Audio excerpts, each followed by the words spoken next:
I'm Sandy Mayor Stan Pulliam. It's here at this location at Sandy's iconic Meinig Memorial Park where nearly 3.5 years ago I first announced my intentions to run as mayor of the city of Sandy.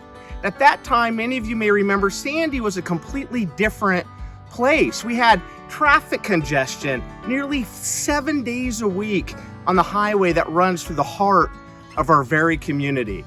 On neighborhood watch pages, you may remember the constant calling for police and the late response times. When I took over, we found out that we had a police department that was nearly $1 million in debt. And here we stand, just 3.5 short years later.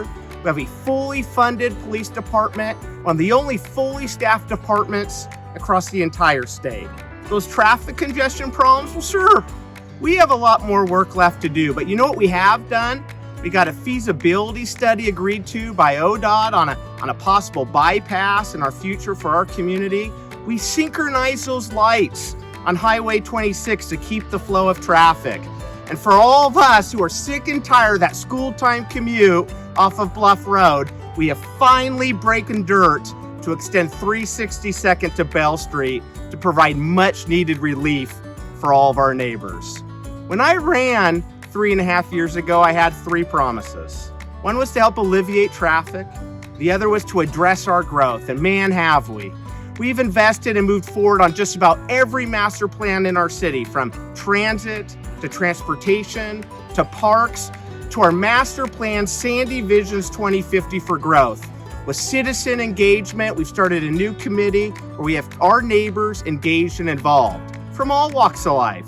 In fact, my biggest critic was appointed to the committee. Every neighbor here in Sandy is going to have a say what the future of our community looks like. And the future's bright. And I, for one, I'm excited for our future. And I look forward over the next several weeks and months of this campaign, engaging in conversation with all of you, our neighbors here in Sandy. So be looking for updates on coffees with the mayor, maybe a local town hall or two. And of course, please be looking at me on your doorstep as I go door to door in the weeks ahead to have a wonderful conversation about all of the things that we've accomplished, but more importantly, the exciting future we have ahead for all of us here in Sandy, where our one united mission and goal will always be to keep Sandy wonderful. I hope I can count on your support in this November election.